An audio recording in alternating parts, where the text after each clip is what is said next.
सतो मा सद्गमय तमसो मा ज्योतिर्गमय। ओम शांति शांति शांति। ब्रह्म सूत्र कक्षा 105 पहले अध्याय के तीसरे पाद का ये एक अधिकरण ज्योति अधिकरण। ज्योति अधिकरण कहने का अभिप्राय है कि जो ज्योति है ना, उस शब्द से परमात्मा ज्योति ली गई है, भौतिक ज्योति नहीं। समुत्थान का अर्थ निर्गम, संपत्ति का अर्थ प्राप्ति नहीं, बल्कि जो त्वम पदार्थ के वास्तविक स्वरूप को सामने लाना, जीव का शोधन, स्थूल सूक्ष्म कारण शरीर से विवेक ही समुत्थान है। स्थूल सूक्ष्म कारण तीनों शरीरों से अलग होना, ये समुत्थान पद का अर्थ है। वहां पर है ए संप्रसादो अस्मात् शरीरात् समुत्थाय परम ज्योतिरूप संपद्यते, ये वाक्य है। तो परम ज्योति पद सूर्यमंडल का वाचक है या ब्रह्म का वाचक है, ये प्रश्न है। तो पूर्व पक्षी का कहना है कि सूर्यमंडल का वाचक है, क्योंकि ये कहा गया है ना, शरीर से निकलकर ज्योति को प्राप्त होकर ज्योति सूर्यमंडल। लेकिन सिद्धांत का कहना है समुत्थान का अर्थ जो ए संप्रसादो अस्मात् शरीरात् समुत्थाय, संप्रसाद मानी जीव, इस शरीर से मानी समुत्थान का अर्थ निर्गम, और एक सब ज्योति रूप संपद्यते। दो बात आई, अस्मात् शरीरात् समुत्थाय परम ज्योतिरूप संपद्यते। परम ज्योतिरूप संपद्यते, परम ज्योति को प्राप्त करता है। और इस शरीर से निकलकर इन दो शब्दों के अर्थ यदि स्पष्ट हो जाए तो पूरा चित्र सामने आ जाएगा। ये जो ज्योति का क्या अर्थ है। शरीर से समुत्थान का अभिप्राय है जीते जी इन तीनों शरीरों से अलग होना। सुसुप्ति में स्थूल और सूक्ष्म से अलग हो जाते हैं, लेकिन कारण शरीर से हम अलग नहीं होते। तो इसलिए फिर स्थूल और सूक्ष्म धरातल पर जैसा हमारा संस्कार है वैसे हम बने रहते हैं। हमारा तादात्म्य स्थूल और सूक्ष्म के साथ जो बना हुआ है वो टूटता नहीं है। स्थूल शरीर और सूक्ष्म शरीर से हम अलग हो जाते हैं सुसुप्ति में, कारण शरीर से अलग नहीं होते हैं। पूरे छांदोग्य उपनिषद के 8वें अध्याय में यही सारा समझाया कि स्थूल शरीर से अलग होते हैं तो सूक्ष्म शरीर में बहुत सारी समस्याओं का समाधान हो जाता है, और सूक्ष्म शरीर से अलग होते हैं तो फिर बहुत सारी समस्याओं का समाधान हो जाता है। लेकिन कारण शरीर से अलग हुए बिना हम जागृत अवस्था में, जो जागृत और स्वप्न अवस्था में फिर लौट करके हम ये पहुंचेंगे कि जागृत और स्वप्न, जागृत अवस्था और स्वप्न अवस्था हमारी स्वस्थ नहीं हो सकती जब तक कि कारण शरीर से हम अलग होने की विद्या ना समझ लें। क्योंकि अशरीरम वावसंतम न प्रिया प्रिय स्पृशता, शरीर तीनों शरीर, अशरीर का मतलब केवल स्थूल शरीर से अभिप्राय नहीं है। हमारा ये समझा जाता है कि जो हमारा जो भौतिक शरीर है इससे जब छूटते हैं, अर्थात जब हमारा जीवन इस का अंत होता है और हम परमात्मा के साथ एक हो जाते हैं, शरीर में रहते हुए प्रिय और अप्रिय से मुक्त नहीं हो सकते। जब ये अर्थ ले लिया जाता है तो उपनिषद का वास्तविक संदेश हमें मिल नहीं रहा है। केवल इतना अर्थ लिया जाता है कि भाई इस शरीर से जब तक रहे, इस शरीर में जब तक रहेंगे तब तक हमें अच्छा बुरा दोनों महसूस होता रहेगा।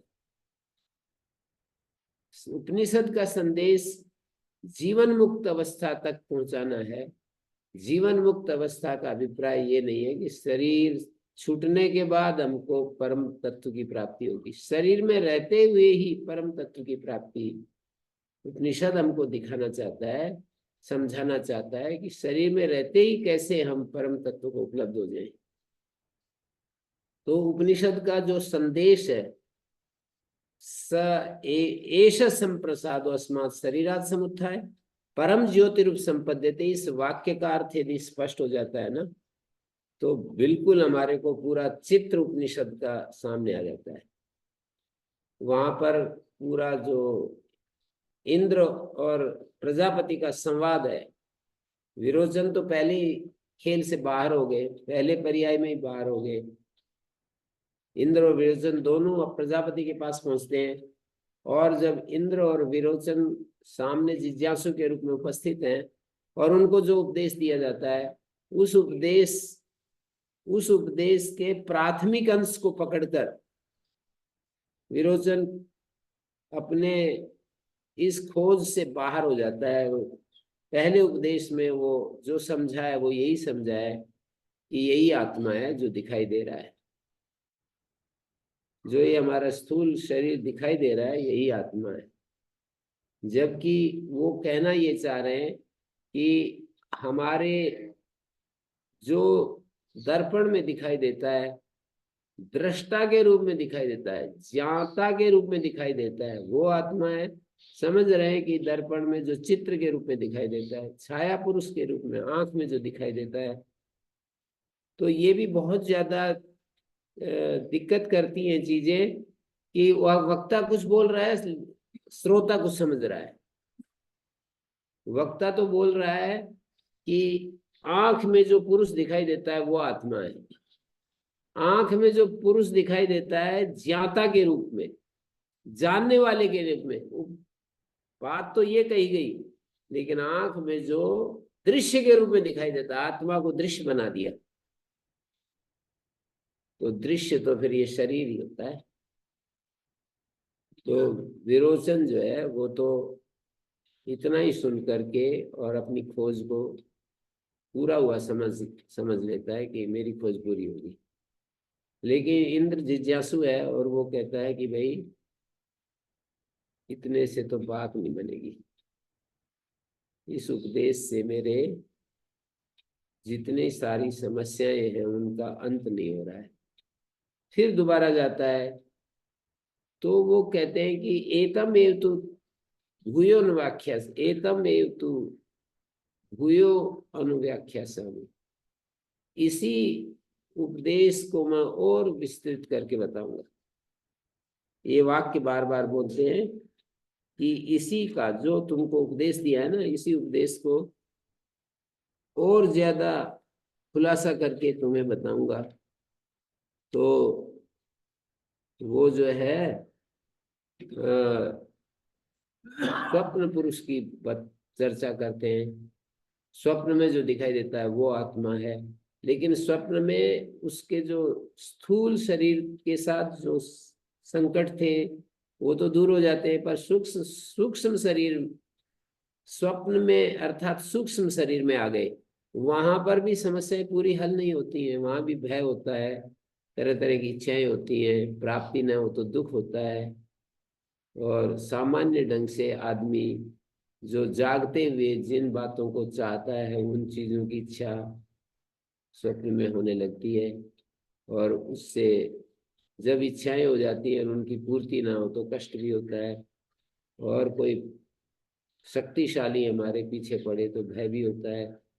तो उसका भी जाकर के जब उन्होंने अपनी बात को रखा प्रजापति के सामने, तो वही वाक्य फिर दोहराता है।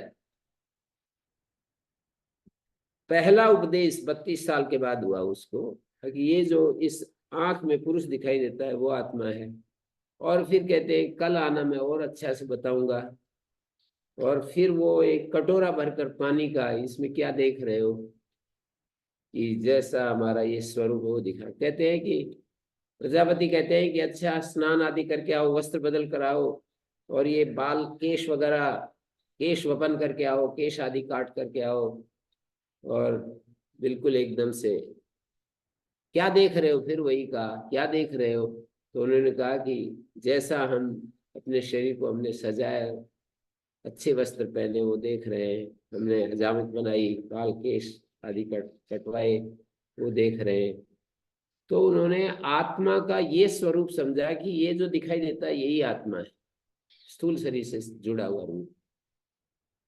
और यहाँ पर एक वाक्य बोला गया है कि एतम तु एवते भूयो अनुव्याख्यास्यामि, ये वाक्य बोला है प्रजापति ने पहले पर्याय के बाद।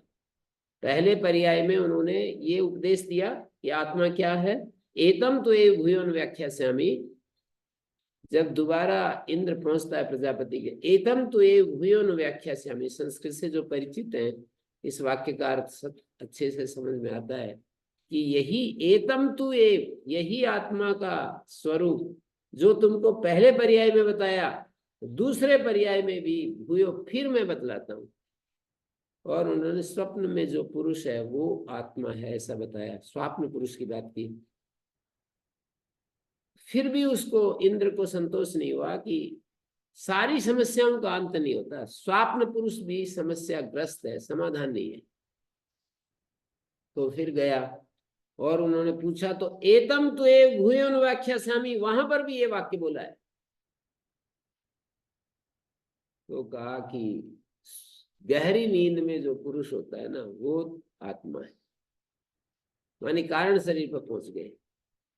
और कारण शरीर पर जाने के बाद उन्होंने कहा कि जी बहुत सारी समस्याओं का समाधान, क्या मानी सारी समस्याओं का समाधान हो गया, लेकिन अभी तो ऐसी स्थिति आ गई कि अपनी सत्ता का अनुभव भी नहीं करता है, अपने आप का भी अनुभव नहीं करता, और एकदम से ऐसी स्थिति आ गई कि जैसे मैं हूं ये भी उसको बोध नहीं होता। फिर यही वाक्य बोला गया है, एतम तो ये भूयो अनुव्याख्यास्यामि, इसी आत्मा का जो उपदेश मैंने पहले और दूसरे पर्याय में किया, इसी का फिर मैं व्याख्यान करूंगा। जब सुसुप्त पुरुष की बात आई और उन्होंने कहा कि हम इतने ज्यादा हम वो हो जाते हैं कि हम हैं, ये समस्याएं तो मुक्त हो गई पर बोध भी मुक्त हो गया, बोध भी नहीं रहा। अभी जैसे जागृत अवस्था में, स्वप्न अवस्था में अपने होने का एहसास होता है, पर सुसुप्त अवस्था में तो अपने का होने का एहसास भी खत्म हो गया। तब ये अगली बातें जो हुई है ना, कि ये जो शरीर से हम जब तक मुक्त नहीं होंगे, मानी जागते हुए तीनों शरीरों से मुक्त नहीं होंगे, तब तक हम समाधान समस्याओं से मुक्त नहीं होंगे, और तब तक अपने होने का एहसास हमको नहीं होगा।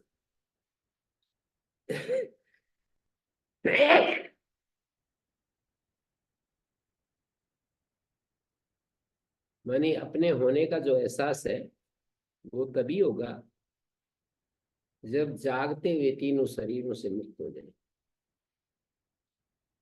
जागृत अवस्था में ही तीनों शरीरों से हमारा विवेक हो जाए। यही वहां की ये पंक्ति है कि ये संप्रसाद है, ये संप्रसाद है अस्मात् शरीरात् समुत्थाय, ये जो शरीर है इससे अलग होकर जागते हुए इस शरीर से अलग होना है। मानी इस शरीर से जागते हुए अलग होने का अर्थ है जैसे नींद में हम शरीर से अलग हो जाते हैं, ऐसे जागते हुए इस शरीर से अलग होना है, ये उपदेश दिया। नींद में तो अननोइंगली अलग होते हैं, कुदरत के नियम के तहत होते हैं, यहाँ तो ज्ञान से अलग होंगे। तो अस्मात् शरीरात् समुत्थाय परम ज्योतिरूप संपद्यते, तो यहाँ परम ज्योति की प्राप्ति होती है। इन दो शब्दों का अर्थ हमें पकड़ना पड़ेगा। इस शरीर से समुत्थान क्या है? इस शरीर से निकलना नहीं है कि इस शरीर से निकल कर अर्थात मरने के बाद परम ज्योति के प्राप्त होता है, ये कहना नहीं चाहते। ये कहना चाहते इस शरीर का विवेक, इस शरीर से पृथक होना। हमारा ये जो शरीर है, इस शरीर से जागते हुए इससे अलग होकर परम ज्योति की प्राप्ति का अर्थ ये होता है कि हम जो अपने शुद्धतम रूप को जब पहचानते हैं, परम ज्योति की प्राप्ति ये नहीं कि पहले वो परम ज्योति नहीं थी और फिर उसकी प्राप्ति हो जाती है। परम ज्योति को पहचानने लगते हैं कि ये है परम ज्योति। मानिए जैसे मैंने कहा कि जीव का जो शुद्धतम रूप है, ये तो अभी हमारा जीव का शुद्धतम रूप नहीं हमें महसूस होता, मिला हुआ रूप है शरीर के साथ, सूक्ष्म शरीर के साथ, स्थूल शरीर के साथ घुला मिला रूप हमें महसूस होता है। तो परम ज्योति की प्राप्ति का अभिप्राय होता है इन शरीरों से अलग हुआ हुआ जो त्वम पदार्थ जो शुद्धतम है उसकी पहचान होना। तो शोधित जीव का ब्रह्म रूप से जो ज्ञान है ना, हमारा जो शुद्धतम जो जीव का स्वरूप है उसको ब्रह्म के रूप में पहचानना, यही उसकी संपत्ति है। और उसको उत्तमा पुरुषा ये शब्द बोले, ये इस उत्तमा पुरुषा सर्व साक्षी होने पर वो ज्योति ब्रह्म है, ऐसे ज्योतिरधिकरण का सार है। अर्थात जागते हुए हमें शरीर से अलग होना और जागते हुए ही हमारे को, जागते हुए ही जो शुद्धतम हमारा स्वरूप है ना उसकी पहचान होना, अपने शोधित स्वरूप को ब्रह्म के रूप में पहचानना, ये ज्योति शब्द का वो अर्थ है, यानी अपने शुद्धतम रूप को पहचानना। तो एक साथ है ये दो काम, शरीर से अलग होना और जागते हुए जागृत अवस्था में इस शरीर से अलग होना और अपने आप को शुद्ध ब्रह्म के रूप में अनुभव करना, ये है, यही उत्तम पुरुष है। ये ज्योतिरधिकरण का सार है।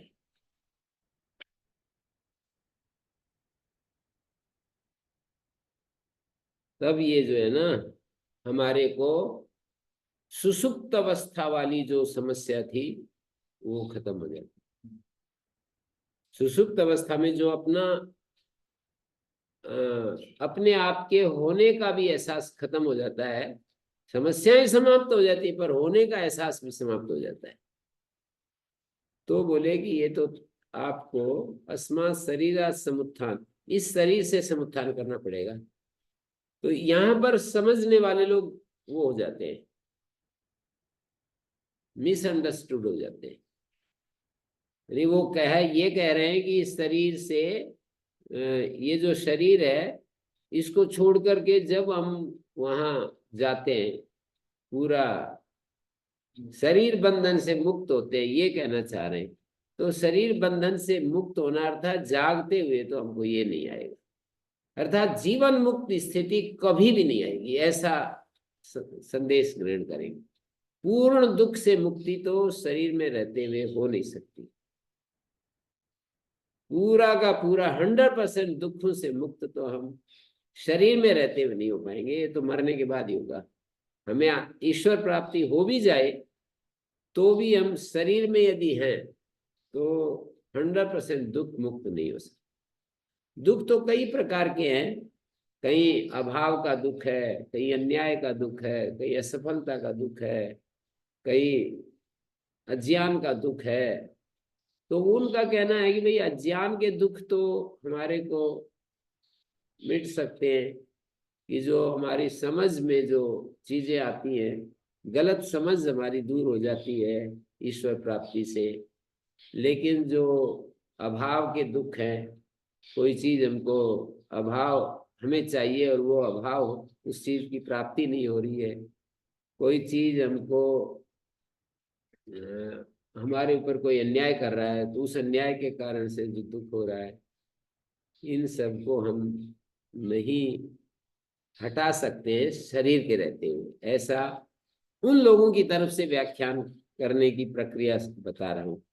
मुझे ऐसा लगता है कि वे लोग ऐसा समझते हैं इस वाक्य का अर्थ कि भाई इस शरीर से जब मुक्त होंगे, इस शरीर इस चोले को जब छोड़ देंगे तभी ये स्थिति आएगी जब हम पूरे समाधान में होंगे और हम निरंतर उस समाधान में जीते चले जाएंगे।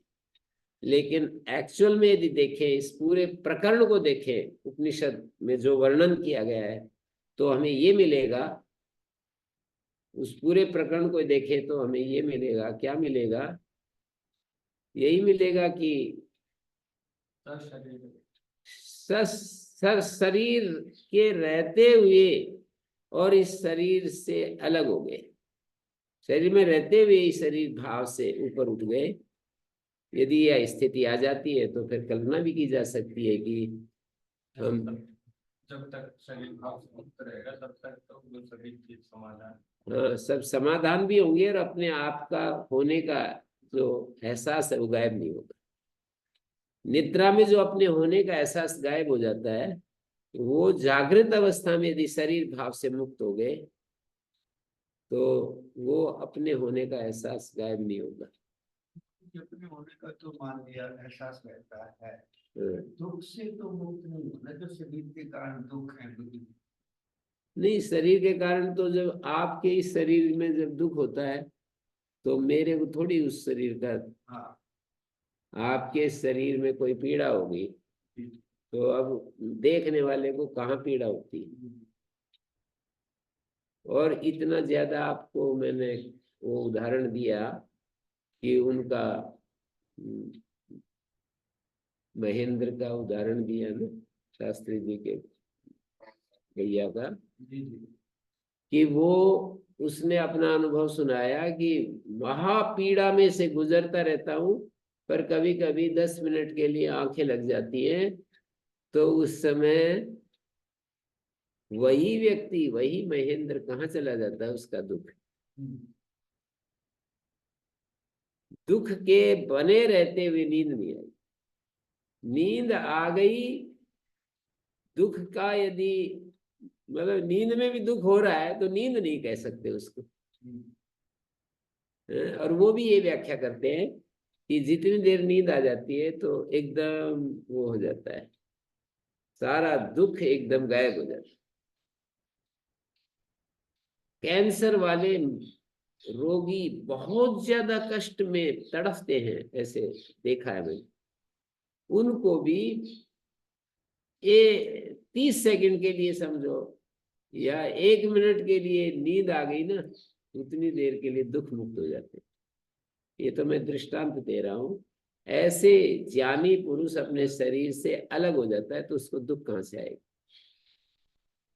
लॉजिक दे रहा हूं, तर्क दे रहा हूं कि यदि हम शरीर से जागते हुए शरीर से अलग हो गए तो कैसे फिर, कैसे परम योगी उसमें हाँ दुख नहीं, हाँ कैसे होगा।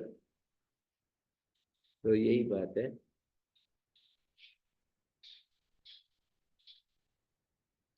अशरीरम वाव संतन्न प्रिया प्रिय स्मृता अशरीरता ही ज्योति संपत्ति रस्य विधाना। अशरीर के लिए, अशरीर भाव के लिए ज्योति की जो प्राप्ति है ना, उसका कथन हुआ है। ब्रह्म भावात से अन्यत्र अशरीरता अनुपत्ति, ब्रह्म भाव के बिना जो है ना अशरीर की, अशरीरता की अनुपत्ति रहती है।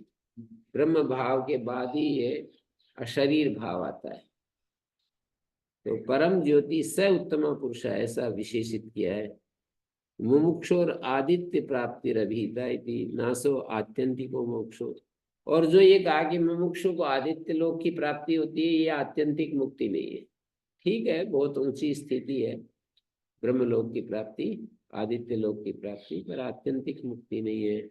उत्क्रांति, गति उत्क्रांति का संबंध रहता है, नहीं आत्यंतिक मोक्ष, गति उत्क्रांति स्था। आत्यंतिक मोक्ष होने पर गति भी नहीं होती, उत्क्रांति भी नहीं होती। गति का अर्थ होता है यहाँ से निकलना, उत्क्रांति भी उसी तरह की है। गति उत्क्रांति जो है, गति और उत्क्रांति का संबंध नहीं रहता है। तो ये ज्योति अधिकरण का सार हमने देखा। कोई बोलता है मुखम व्याददाति, कोई आदमी सुप्त्वा व्याददाति, मुखम व्याददा व्यादाय स्वपति, मुखम व्यादाय स्वपति, एक संस्कृत का वाक्य बोल रहा हूं। मुख खोल करके सोता है, तो इसका क्या अर्थ है? पहले मुख खोलता है फिर नींद आती है क्या? मुख खोल कर सोता है तो पहले तो बंद ही रहता है, सो करके मुख खोलता है, जैसे ही नींद आती है तो मुख खुल जाता है। लेकिन कहते हैं मुखम व्याधाय स्वपिति, मुख खोल कर सो रहा है, सुप्ता व्यादधाति, सो करके मुख खोलता है।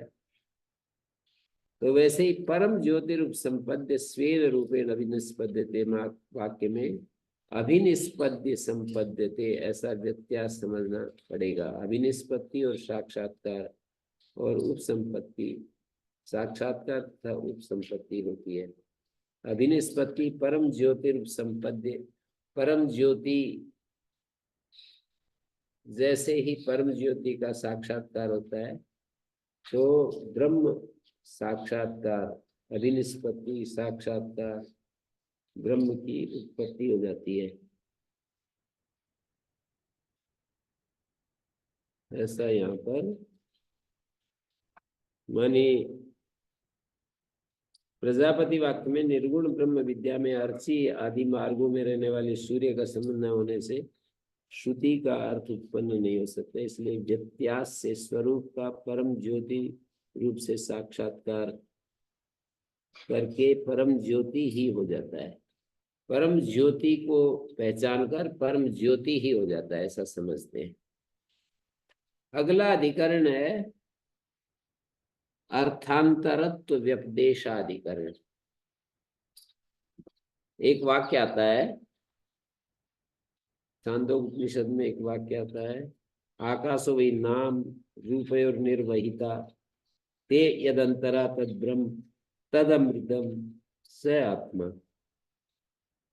आकाश वै नाम, आकाश क्या चीज है? कहते हैं नाम रूपयोर निर्वहिता, नाम और रूप का निर्वाहक। नाम होता है शब्द और रूप होता है शब्द से जिसको हम पहचानते हैं उसको रूप कहते हैं। जैसे वृक्ष एक नाम है और इस वृक्ष से जो वस्तु जो दिखाई देती है, धरती में खड़ी हुई दिखाई देती है, उसको रूप कहते हैं। शरीर एक नाम है और शरीर से जो हम ये आकार प्रकार लेते हैं वो रूप है। तो आकाश नाम रूप का निर्वहिता है, निर्वाहकत्व। अब इसमें पूर्व पक्ष यही कहता है कि यहाँ आकाश शब्द से भूताकाश लेना चाहिए या ब्रह्म लेना चाहिए। जैसे पीछे वाले में ज्योति शब्द से आदित्य ज्योति लेनी चाहिए या परम ज्योति परमेश्वर ईश्वर लेना चाहिए। आदित्य ज्योति भी ज्योति कही जाती है और पर ब्रह्म ज्योति को भी ज्योति कहते हैं। ऐसे ही आकाश, ये जो भूताकाश है ना, जो खुला प्रदेश, ये भी आकाश होता है और परमात्मा को भी आकाश कहते हैं। तो यहाँ पर पूछा है कि आकाशो भी नाम, नाम रूप और निर्वहिता, आकाश पर भूताकाश का वाचक है या ब्रह्म का वाचक है? पूर्व पक्ष भूताकाश बता रहा है। सिद्धांत में ये कहा यहाँ निर्वाहकत्व है, नियंता होना। निर्वाहक का अर्थ होता है नियंता होना, तो वो नियंत्रित्व परमार्थ परम ब्रह्म में ही है। वाक्य शेष में उसी प्रकरण के अंत में ब्रह्म आत्मा आदि शब्द सुनाई पड़ रहे हैं, तो उस श्रुति में आकाश पद से पर ब्रह्म का वर्णन है। वाक्य शेष का अर्थ है, हम निर्णय करते हैं ना, वाक्यार्थ निर्णय, तो आदि में किसकी चर्चा है, अंत में किसकी चर्चा है, बीच में किसकी बार बार आवृत्ति की गई है, अभ्यास किस चीज का है, बार बार किसकी चर्चा हो रही है, शुरू में क्या बात चलाई, अंत में समाप्ति किस पर हो रही है।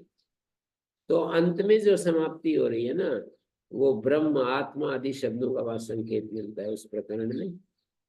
तो इसलिए ब्रह्म ही होना चाहिए, आकाश पद से पर ब्रह्म का ग्रहण होना चाहिए। आकाशो अर्थांतरत्वादि व्यपदेशा, ये सूत्र है। आकाशो ही नाम, नाम रूप और निर्वहिता। इस श्रुति में आकाश से कहा गया परमात्मा ही है। कैसे? अर्थांतरत्वादि व्यपदेश ते यदंतरा, आकाशस्य नाम रूपाभ्याम अर्थांतरत्वेन तद ब्रह्म तद अमृतम स आत्मा, ऐसे प्रयोग किए। तद ब्रह्म स आत्मा, तद ब्रह्म तद अमृतम, वो ब्रह्म है वो अमृत है, स आत्मा ब्रह्मत्वादि न व्यपदेशात। तो इसका भाव ये हुआ, नाम और रूप का निर्माण करता आकाश है, ऐसे कहा ना। निर्वहिता का अर्थ है निर्वाहक, निर्वाहक माने निर्माण करता, नियंता। नाम और रूप का जो नियंता है, निर्वाहक है, वो आत्मा है। तो आकाश शब्द से प्रतिपाद्य ब्रह्म ही है, क्योंकि ते यदंतरा, नाम और रूप जिसके मध्य में है। ते माने नाम और रूप, नाम रूपे तत्ते तानी, द्विवचन का रूप है ते। और नाम रूपम नाम रूपे नाम रूपाणी नाम रूपे, तो ते यदंतरा, वे नाम और रूप जिसके मध्य में है वो आकाश है, ऐसे कहा।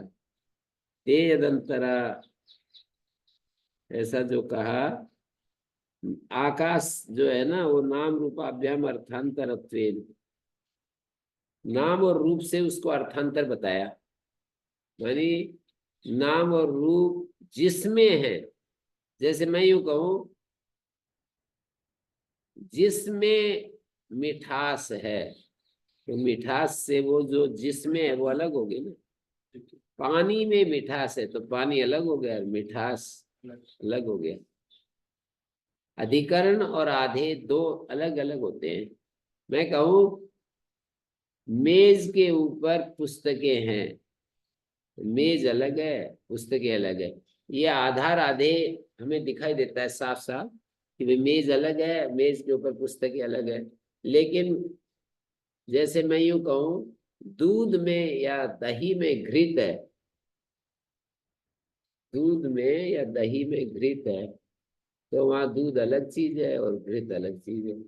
घृत को ही हम दूध कभी कह सकते हैं कि ये तो दूध क्या है, घृत ही है, वो तो गौण प्रयोग होते हैं। लेकिन जब हम ये कहते हैं दूध में घृत है, तो दूध एक अलग पदार्थ है और घृत एक अलग पदार्थ है। तो नाम रूप जिसमें नाम रूप है, यत पद से जिसको कह रहे हैं, जिसमें यस्मिन नाम रूपे स ब्रह्म तद अमृतम स आत्मा। अर्थांतरत्व की जो अर्थांतरत्व का जो कथन किया जा रहा है ना, नाम रूप जिसके मध्य में है, जिससे भिन्न है, मध्य में है। अर्थांतर जो एक स्वतंत्र अर्थ, अलग अर्थ, नाम रूप जिसमें है, ऐसा जब कहेंगे तो आकाश का नाम रूप से भेद, तद ब्रह्म, वो ब्रह्म है वो अमृत है वही आत्मा है, इस प्रकार ब्रह्मत्व आदि का उपदेश किया जाएगा। आकाशो ही नाम रूप और निर्वहिता ते यदंतरा तद ब्रह्म तद अमृतम स आत्मा, ऐसा छांदोग्य में सुनाई पड़ रहा है।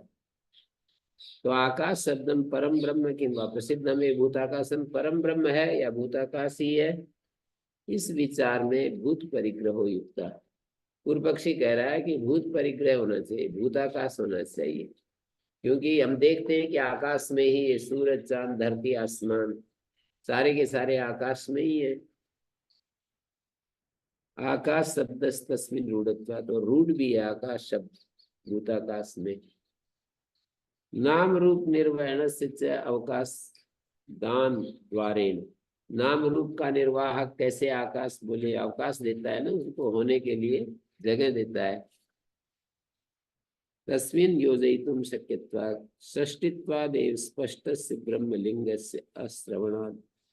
और कह रहे हैं श्रुति में सृष्टित्व इत्यादि स्पष्ट ब्रह्मलिंग यहाँ पर है नहीं। जो से कहीं पर आ जाता है ना कि सृष्टा है ये, ऐसा तो आकाश के साथ जोड़ा नहीं गया है कि आकाश इस सारे जगत का सृष्टा है, ये वाक्य सुनाई पड़ नहीं रहा है, तो इसलिए हम ब्रह्म नहीं ले सकते, ऐसा पूर्व पक्षी कह रहा है। एवं प्राप्त इदम उच्यते परम एव ब्रह्म, ये आकाश शब्दम भवितुमर्हति। आकाश शब्द से परम ब्रह्म पहले भी एक सूत्र आया शायद, आकाशस तल्लिंगात, आकाश का अर्थ ब्रह्म लेना चाहिए, तल्लिंगात आकाश के साथ वे जो ब्रह्म में जो चिन्ह हमको सुनाई पड़ते हैं, श्रुति में अलग अलग स्थानों पर ब्रह्म में जिन चिन्हों की बात कही है वो आकाश में हमको मिलते हैं, आकाशस्थल लिंगात। तो परमेव ब्रह्म आकाश शब्दम भ्रमितुमर्हति कस्मात् अर्थांतरत्वादि व्यपदेशात् ते यदंतरा तद ब्रह्म नाम रूपाभ्याम अर्थांतरभूतम आकाशम व्यपदिशति। नाम रूप से अलग अर्थांतरभूत आकाश को बताया कि नाम रूप जिसमें है वो आकाश है, नाम रूप से भिन्न है वो अर्थांतर। नाम रूप जिसमें है तो जिसमें वो नाम रूप से अलग हो गया ना, नाम रूप जिसमें है अर्थांतर, अर्थांतरम अर्थांतर का व्यपदेश है। तेद अंतरा तद ब्रह्म नाम रूपाभ्याम अर्थांतर भूतम आकाशम न च ब्रह्मणो अन्यत नाम रूपाभ्याम अर्थांतरम संभवति। नाम रूप से पृथक ब्रह्म के सिवाय और अर्थांतर नहीं हो सकता, क्योंकि जिस भूताकाश की बात करते हैं वो भी नाम रूप के अंतर्गत आएगा। आकाश का क्या रूप? अवकाश देना, ऐसे व्याख्या करेंगे। जो जगह देता है भूताकाश का तो वही स्वरूप है, जो हमको जगह देता है, हम चलते हैं तो हमारे को अवरोध पैदा नहीं करता, तो उसको आकाश कहते हैं। तो भूताकाश जो है वो वो भूताकाश भी नाम और रूप के अंतर्गत आ रहा है। जैसे पृथ्वी जल अग्नि वायु ये भूताकाश के घटक है। भूताकाश पृथ्वी जल अग्नि वायु को हम नाम रूप के अंतर्गत लेते हैं, आकाश भी नाम रूप के अंतर्गत। पृथ्वी जल अग्नि वायु जैसे हम इनको नाम रूप में ग्रहण करते हैं, ऐसे भूताकाश भी नाम रूप का ही एक हिस्सा है। पृथ्वी को नाम रूप का हिस्सा मानने में कोई हमको समस्या नहीं, जल को अग्नि को वायु को, वायु भी नाम रूप में आता है। वायु एक नाम है और वायु शब्द से जिसको हम ग्रहण करते हैं वो रूप है। रूप का मतलब आंखों से जो देखा जा रहा है वही रूप नहीं होता, हमारी इंद्रियों से जिसका अनुभव होता है वो रूप होता है।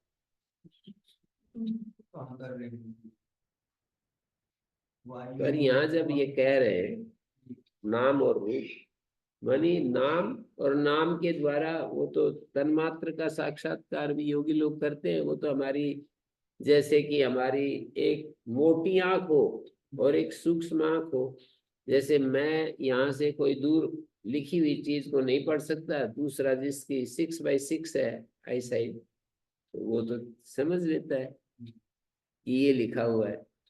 उम्र बढ़ने पर जैसे वो नहीं देख पा रहा, नौजवान तो देखता है।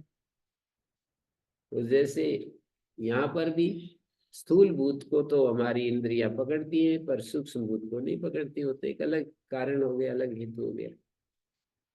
तो देखिए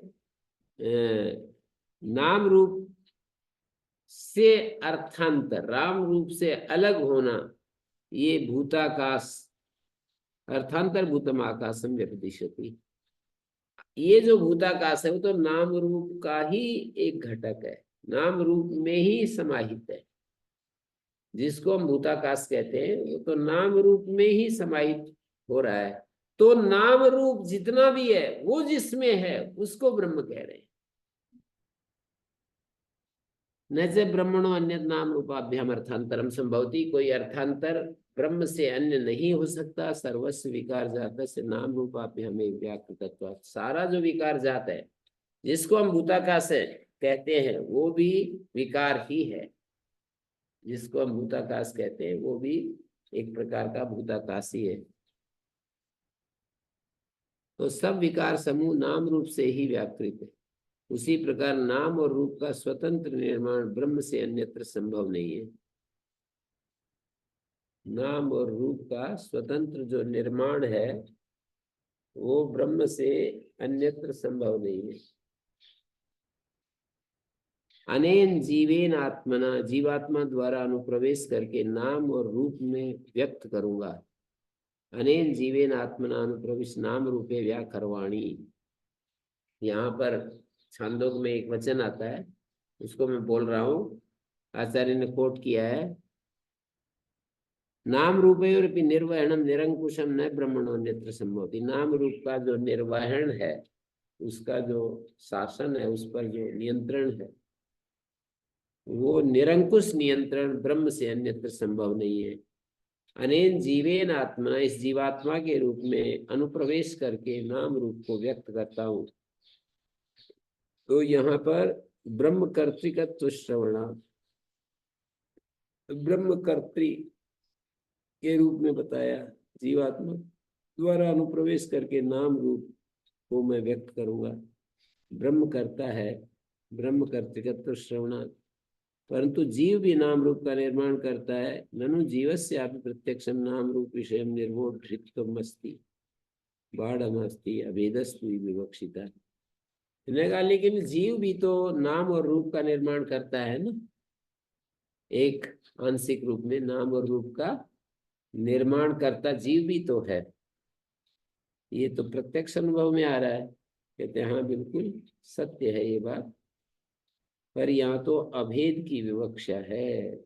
नाम और रूप के निर्माण का अभिधान है, इसी से सृष्टित्वादि ब्रह्मलिंगों का अभिधान हुआ है, अभेद का कथन हुआ है। ये लिखा है कि नाम रूप निर्वहणाभिधानादेव सृष्टित्वादि ब्रह्मलिंगम अभीतम भवति अभेदस्तु ही विवक्षिता। तद ब्रह्म तद अमृतम स आत्मा, वो ब्रह्म है, वो अमृत है, वो आत्मा है। इति से ब्रह्मवादस्य लिंगानी, ब्रह्मवाद के ये लिंग हैं, ब्रह्म कथन के ये लिंग हैं, जो कि वाक्य शेष में ये दिए हैं ना, ब्रह्म, अमृत, आकाश। और आकाश एक एक 22 नंबर सूत्र, आकाशस्ते लिंगात इत्यस्येवयं प्रपंचात्। आकाश ब्रह्म का, परमात्मा का एक आकाश नाम है, उसी का ये फिर विस्तार कर रहे हैं। आकाश शब्द से ब्रह्मणा वृत्तिम सिद्धवत कृत्य तत्र संशयादि प्रवृत्ति उक्तत्व न पौनरुक्तिम। इसको पुनरुक्ति नहीं कह सकते कि आकाशस्ते लिंगात कह ही दिया था, फिर ये दोबारा क्यों आ गया। तो कहते हैं वो सामान्य कथन था, ये उसका और खुलासा कर रहे हैं, विशेष कथन कर रहे हैं, पुनरुक्ति नहीं है। नाम रूप निर्वहन अभिधानादेव सृष्टित्वादि ब्रह्मलिंगम अभितम भवति। कहते हैं नाम रूप विषय के निर्वोढृत्वम, जीव का भी बताया है ना, जीव भी नाम रूप का निर्माण करता है, ये प्रत्यक्ष दिख रहा है। तो कहते हैं बाढ़मस्ति, ये सत्य है। यहाँ तो अभेद की विवक्षा है। बाढ़म अस्ति अनेन जीवेन जीवस्य ब्रह्म अभेदेन, जीव का ये जो कहा है ना जी, जीवेन आत्मना अनुप्रविश्य नाम रूपे व्याकरवाणी, तो कहते हैं अभेदस्तु ही विवक्षिता। यहाँ जीव और ब्रह्म का अभेद विवक्षित है। अभेद विवक्षित है तो कैसे आप कहोगे, यूं कहोगे जीव ब्रह्मा भेदेन तत्कर्तृत्व उच्यते, जीव का ब्रह्म के साथ अभेद रखते हुए और उसका सृष्टि कर्तृत्व बताया। जीव का ब्रह्म के साथ अभेद देखते हुए फिर सृष्टि कर्तृत्व बताया है इस वाक्य में। अनेन जीवेन आत्मना नाम रूपे व्याकरवाणी, ये जो उपनिषद का वाक्य है, इस वाक्य में जीव का और ब्रह्म का अभेद विवक्षित करते हुए वाक्य बोला गया है। वाक्य ये है कि इस जीव के रूप में अपना जीवेन आत्मना मानी जीवात्मा के रूप में अनुप्रवेश करके मैं नाम रूप को व्यक्त करूं, नाम और रूप इन दोनों को व्यक्त करूं। जीवात्मा के रूप में प्रवेश करके, जीवात्मा के रूप में इस शरीर में प्रवेश करके नाम रूप को व्यक्त करूं। तो कह रहे हैं कि यहाँ जीव का कर्तृत्व दिखाया, तो कहते यद्यपि ठीक है दिखाया, लेकिन अभेदस्तु विवक्षिता, ब्रह्म के साथ जीव का अभेद विवक्षित करके और फिर ये वाक्य बोला गया है।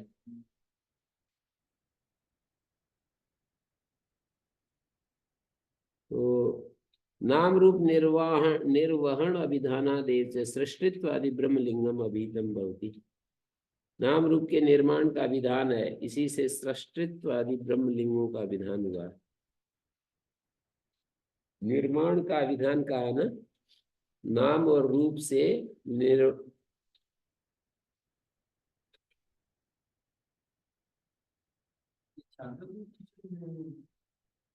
वही का वाक्य है ना ये, नाम रूप है और निर्वयता, छांदोग्य का ही वचन है।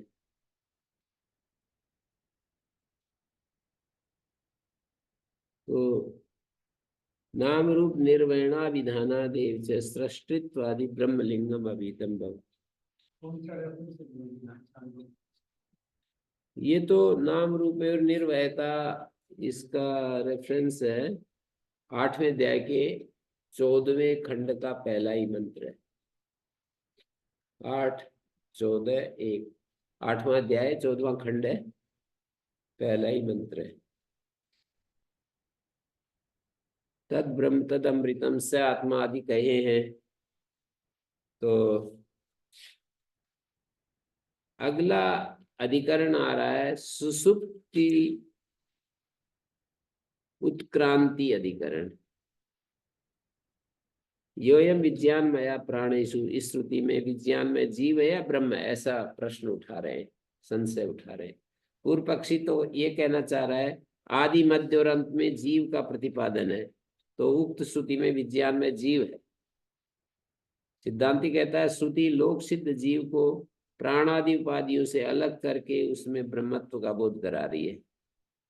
लोक सिद्ध जो जीव है ना, उसको प्राण आदि उपाधियों से अलग करके, प्राण, इंद्रिया, शरीर, मन, स्थूल शरीर, सूक्ष्म शरीर, कारण शरीर, जागृत अवस्था, स्वप्न अवस्था, सुसुप्त अवस्था और अन्नमय कोश, प्राणमय कोश, मनोमय कोश, विज्ञानमय कोश, आनंदमय कोश, इन सब कोशों से अलग करके 3 अवस्थाएं हैं, 3 शरीर है, 5 कोश है, इनसे अलग करके श्रुति, इन सब से अलग करके श्रुति दिखाना चाहती है।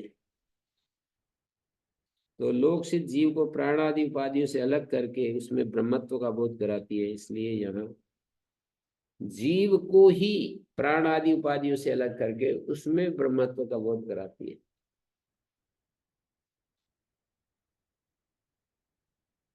तो यहाँ अन्य प्रमाण से अज्ञात ब्रह्म का ही बोध हो रहा है, जीव का बोध नहीं हो रहा है। यानी पूर्व पक्षी विज्ञान में जीव है, क्योंकि ज्योति ब्राह्मण के आदि मध्य अंत में संसारी का ही विस्तार से कथन है। आदि में वो लोको अनुसंचरती, दोनों लोकों में संचार करता है। बृहदारण्य के 6ठे अध्याय में श्रुति है योयम विज्ञान मया प्राणेषु हृद्यंतर ज्योति पुरुषा समाना सन उभौ लोको अनुसंचरती, ऐसा वाक्य आता है बृहदारण्य का।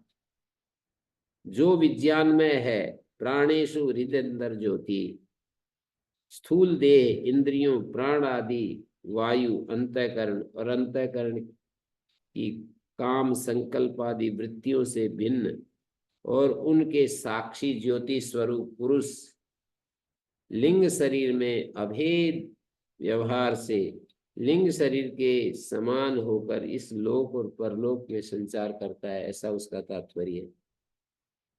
योयम विज्ञानमया प्राणेषु हृद्यंतर ज्योति पुरुषा सन समान सन उभौ लोको अनुसंचरती। अभेद, समान का अर्थ है इंद्रिय, प्राण आदि, वायु, अंतःकरण के जो काम संकल्प आदि वृत्तियां हैं, अंतःकरण की कामना, संकल्प, भय, श्रद्धा, अश्रद्धा, लज्जा और विचार और भय इत्यादि, धृति, अधृति इत्यादि जो 10 चीजें मन के साथ जुड़ी हुई बताई, अंतःकरण की काम संकल्प आदि वृत्तियों से भिन्न और उसके साक्षी ज्योति स्वरूप पुरुष लिंग शरीर में समान सन अभेद अध्यास से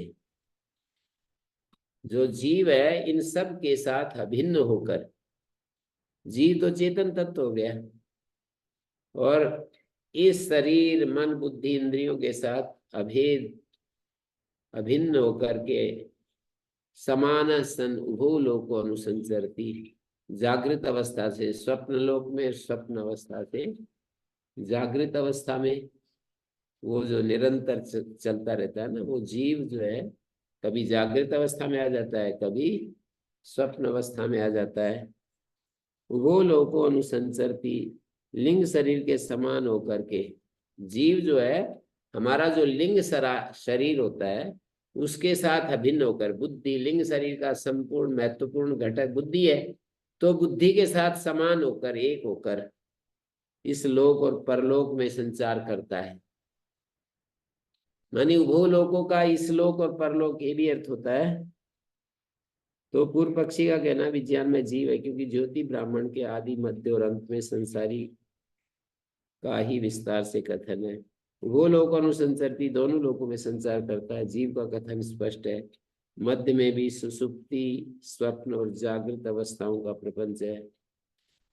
अंत में सैवायम आत्मा ब्रह्म विज्ञानमयो मनोमय प्राणमय, अंत में ये कहा है ये स्वयं आत्मा ब्रह्म, ये आत्मा ब्रह्म है, विज्ञानमय मनोमय प्राणमय।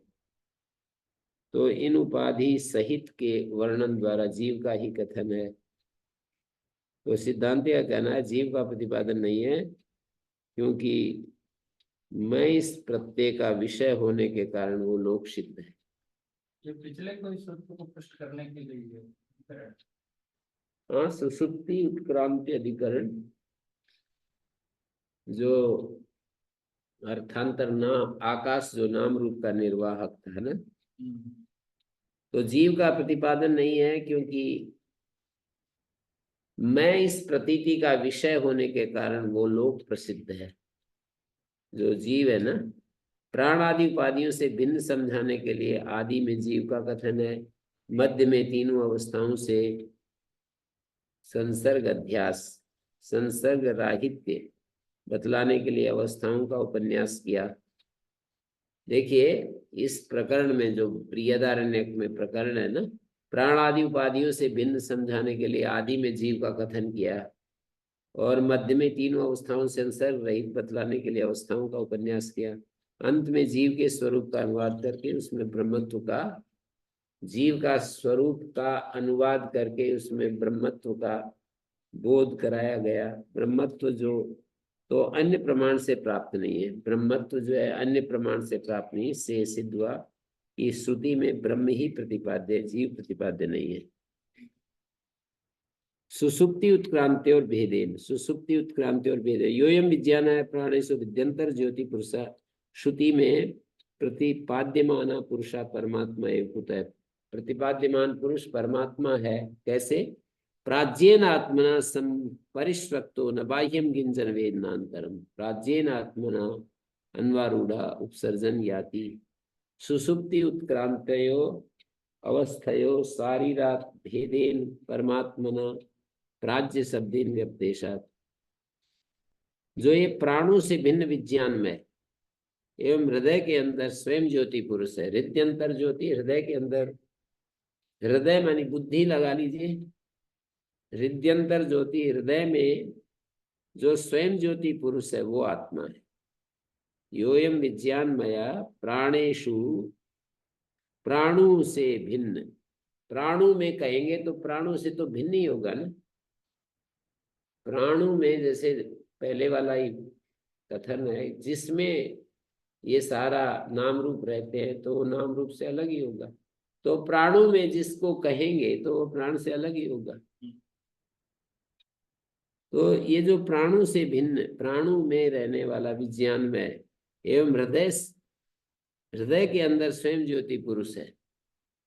हृदय के अंदर का अर्थ हुआ बुद्धि में जो स्वयं ज्योति पुरुष है वो आत्मा है। इस श्रुति से प्रतिपाद्यमान पुरुष परमात्मा ही, क्योंकि प्राज्येन आत्मना, प्राज्य आत्मा से संश्लिष्ट एकीभूत जीव न किसी बाहरी पदार्थ को जानता है। प्राज्येन आत्मना संपरिष्वक्त अन्वारूढ़ है, प्राज्येन आत्मना अन्वारूढ़ उपसर्जन याति। सुसुप्ति और उत्क्रांतियों अवस्थयो शारीरात भेदेन परमात्मना प्राज्य शब्देन व्यपदेशात। यहाँ पर ये कहा कि प्राज्येन आत्मना माने प्राज्य आत्मा, प्राज्य आत्मा वो होता है सुसुप्ति में जो आत्मा है उसको प्राज्य आत्मा कहा है।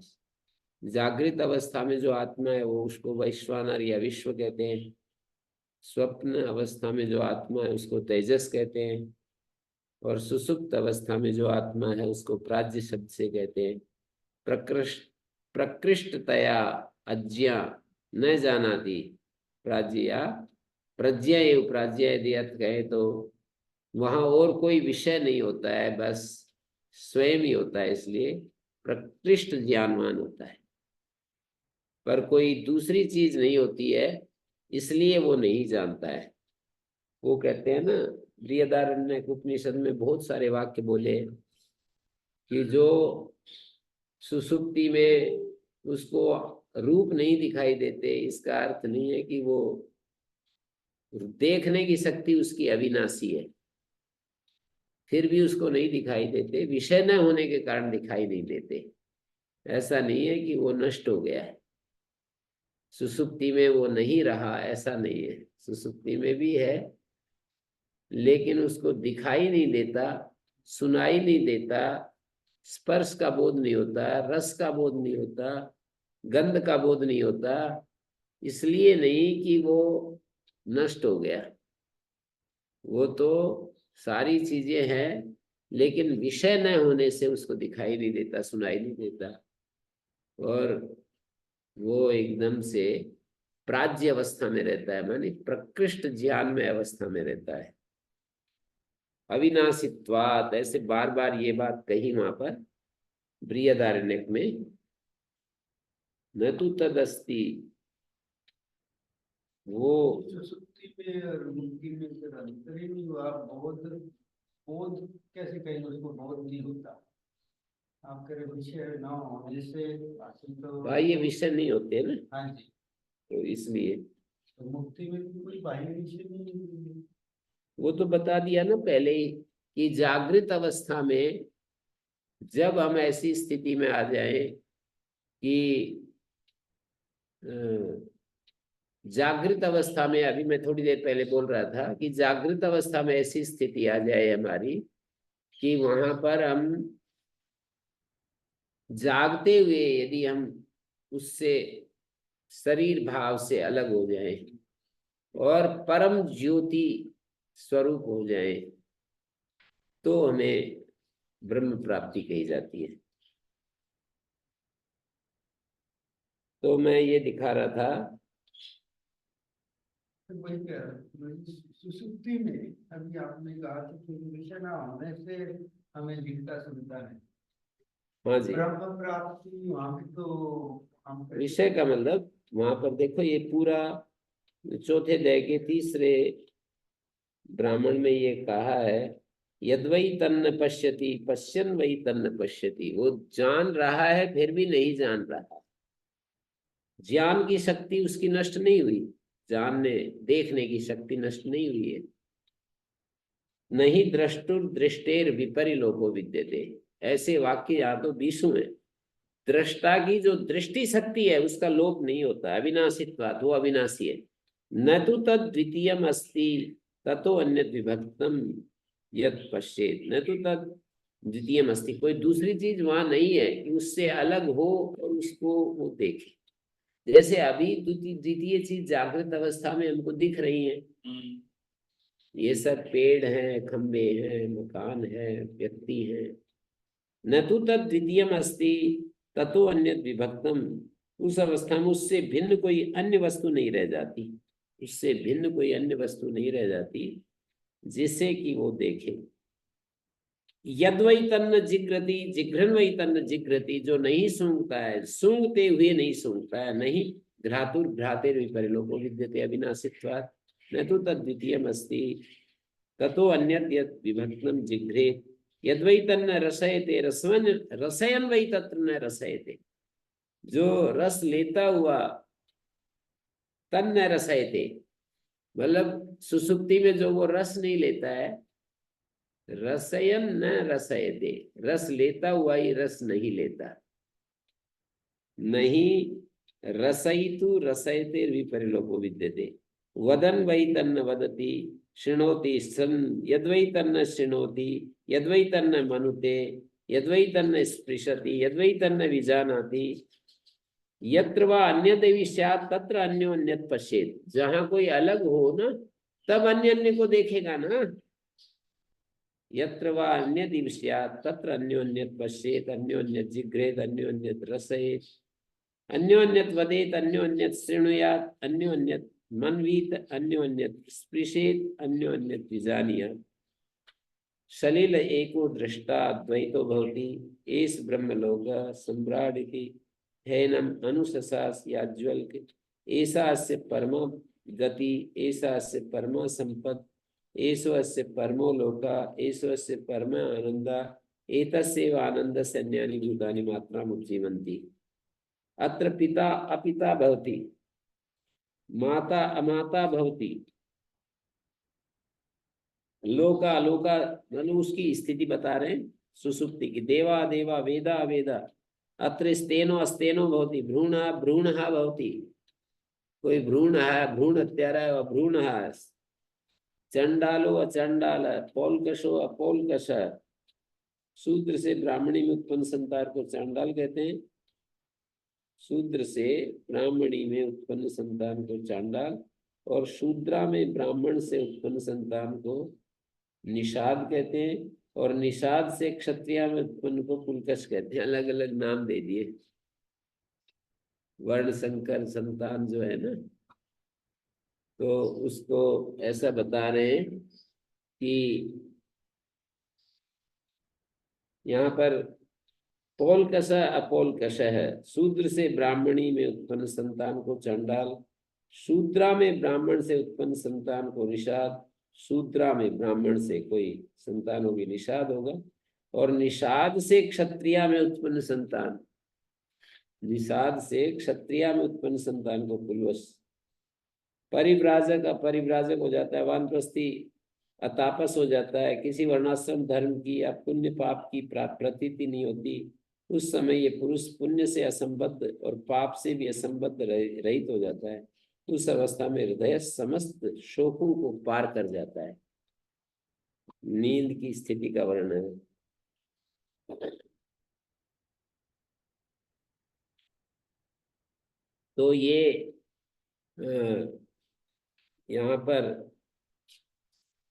मैंने कहा कि सुसुप्ति की स्थिति ऐसी, तो सुसुप्ति और उत्क्रांति की अवस्थाओं में जीव से भिन्न रूप से परमात्मा का प्राज्य शब्द से अभिधान है। सुसुप्ति अवस्था में और उत्क्रांति अवस्था में जीव से भिन्न रूप से परमात्मा का अभिधान किया है।